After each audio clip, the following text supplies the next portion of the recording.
Hello friends, and welcome back to my crafty space. My name is Crystal, and in today's video, I am going to be putting together my Project Life spread for week 18 in my 2021 album. I did get a little behind on these spreads just because I had a lot of life happening in the last couple of weeks. So I'm hoping to work on getting myself caught up to where I'm back to documenting the previous week. But for now, I do need to do a little bit of catch up. So for this week, we are working with the May Stories by the Month kit from Ali Edwards. This was the physical kit that was released in 2021 as well. I am working on the back side of my previous week, which had the 12 3x3 squares. So I have printed off a bunch of photos at that 3x3 size, and then I have a couple of cards that I'm going to cut down to fit into those pockets as well. Then on the right side of the spread, I am going to be using a page protector that has 2 of the 4x6 cards, and then the rest of the slots are 3x4. I have a mix of photos and journaling cards. So what I need to do now is to simply cut down what I need to cut down and then work on embellishing, adding my dates and that sort of thing to this spread. I will say that a majority of this week was cleaning our house here to get it ready to put on the market to sell. So that is what all of the photos here are on the left, in addition to my journaling. So it's all the different rooms that we cleaned and everything looking as sparkly and nice as possible. I will talk about some of the other stories as I'm doing my voiceover here. And without further ado, let's go ahead, get you on fast forward and get this spread put together. Diving into this week's spread, the first thing I'm going to do is start with the left side with all of those 3x3s. So I just have these 2 cards that I need to cut down so that they'll also fit into the 3x3 squares. For the card that says May looks like this, I decided to cut off the top portion that goes all the way basically down to the top of the M. So it leaves a longer or a wider space there at the bottom. So I could then add one of these really skinny label stickers. These were from a One Little Word, I believe, mini kit from maybe 2020. And then inside of that label, I'm going to date stamp for the week. So this allowed me to still have my date stamps on here, even though the amount of space for it is quite a bit smaller.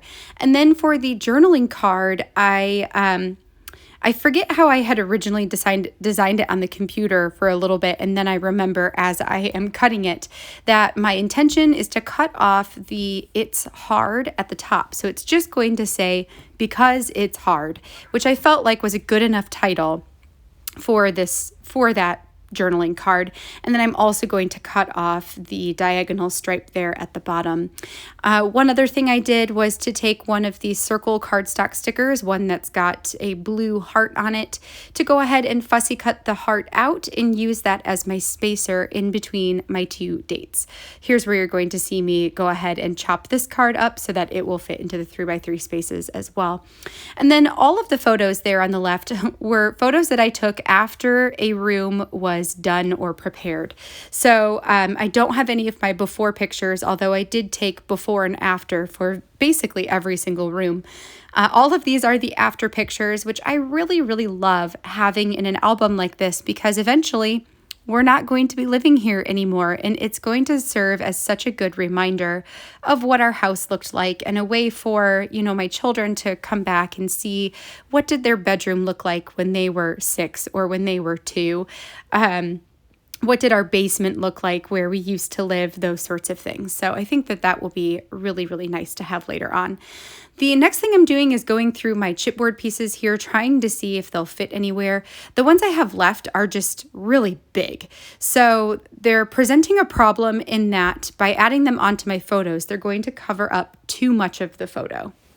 So I'm going to end up putting them back aside, and I believe I'm only going to use one of them, the very smallest one on this spread, and then all of the rest of them can just go into my stash. So because the chipboard pieces weren't going to work out, I went into some of my other stash items to see what else could I potentially use.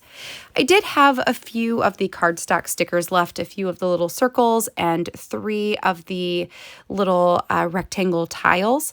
So I used the 3 tiles on 3 of my 3x4 cards, or 3x4 photos is what I meant to say. So I've got the 3 there on the right side. And so I'm just adding on one of those stickers and pairing it with one of the puffy hearts from the Hearts Quarterly Traditional Scrapbook Collection. So I've got, just a few left on that sheet.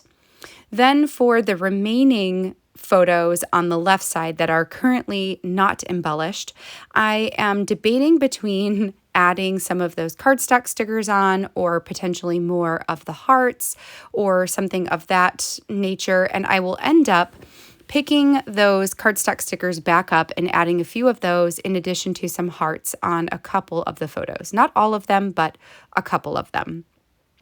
On the right side of this spread, I am documenting a couple of different days. So one was a day where we went and tried on bridesmaid dresses for my sister's wedding. She's getting married in November, and I am her matron of honor, which makes me just feel really old to say that. But it's okay. It's a great honor, and I'm super excited to be a part of her wedding.